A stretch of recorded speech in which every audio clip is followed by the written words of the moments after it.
Good morning, congregation. So I'm Jason Schooling. I am a youth leader here at the church, and I have the opportunity to be able to join this team going to Portugal this year.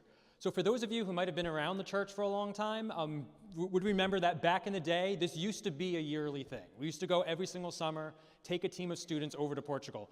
I myself have gone 7 times as both a leader and as a student, and it's a tremendous opportunity.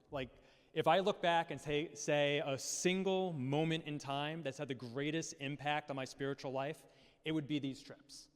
And there's some pictures from back to the time when I still had hair, so you can see how long ago that was. So what we do on these trips is we ended up connecting in with Palavra da Vida, which is a Word of Life camp over in Portugal. We help the staff in anything they need assistance with. In addition to also working with different churches and doing street ministry to help spread the word, have opportunities to be able to share the gospel and hopefully bring people into their congregations. Sorry, where was I with that?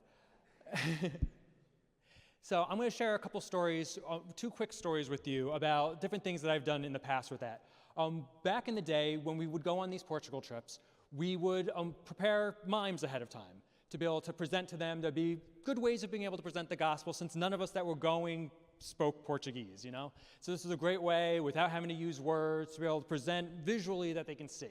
My favorite mime that we did was this one that was called Redeemer, which so clearly presented the gospel. You would see, like they'd have in the beginning of God creating man, but then man turning away from him to pursue different sins, and that sin created a barrier from God, and God took on that sin onto himself, died for us, and rose victorious over it. Great, great mime and clear picture for it. Now, this is something that we ended up learning and preparing for months before going on, learning these different mimes, learning different things. We even presented it before the congregation. But for some reason, this one particular year when we went, it was just different. I can't explain it other than saying it's the clearest that I felt God's presence there in the moment. And there was probably about 200 campers there, and I'm not exaggerating when I said about 2/3 of them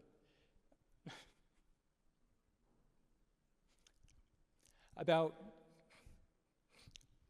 the students here, this is nothing new for them to see me crying on stage.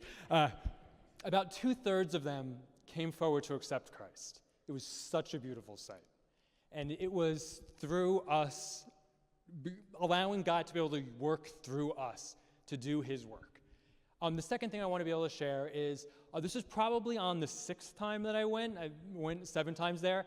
And by this point, I kind of felt like I knew what to expect from the trip. So there were some people that were coming that it was their first time, and I was trying to do the right thing and kind of encouraging them and saying, it's like, okay, these are like the talents that I see that you kind of bring, and here's how God is going to use you on this trip, being very presumptuous on my part.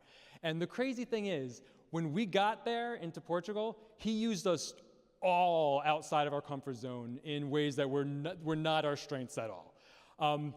Despite me being up here today, I am not a singer. I am not musically inclined in any stretch.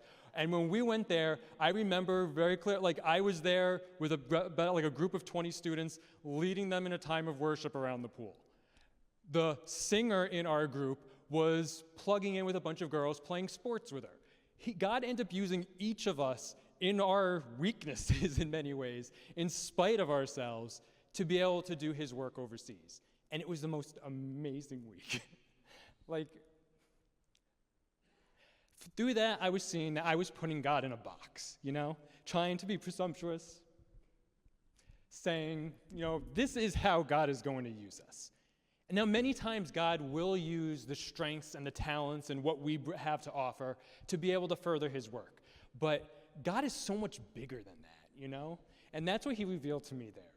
That we serve a huge God that can work through our willingness and our obedience. So we have a tremendous opportunity here to be able to allow God to work through us, to be able to hopefully spread his word to these students, and for them to hear, possibly for the first time, clearly his message. And also my hope is that the students that are coming along will be able to experience it the way I did there.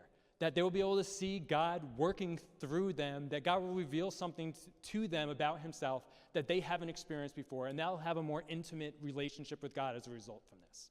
So right now, I'd like to ask all of you guys to be able to join in with us here.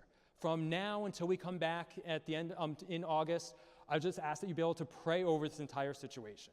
Pray that God already is preparing the hearts of the campers that are going to be there to be able to receive the message that he has for them. Pray for our students, that through this experience, that they will be willing to stretch themselves to be used in however God wants to use them, so that they can come and have that more intimate relationship with him as a result of this. And also ask you guys, I'm making an appeal to you right now, financially, that you might be able to give a gift towards this. Our students have been working diligently the last couple of months in sending out support letters and in doing fundraising to help raise the money necessary for this trip. I believe we're about 10,000 short of the goal that we need to be able to go as a team on this trip. So I'm going to ask you guys to be able to, if God's laying on your heart, to give towards this. For those of you who are here, you can give by taking an envelope in the seat back in front of you and just writing Portugal on it. If you're going to give by check, you can make the checks payable to Gateway Church, and on the subject line, just write Portugal or Portugal team. If you want to give online or using the Church Center app, there's a pull down there where you can see it also says Portugal team. So there's lots of different ways that you guys can help give towards this, and you yourselves help plug into God's mission that we're doing here in Portugal. So I just want to thank you for your time here, and thank you in advance for joining with us on this endeavor. All right, great job.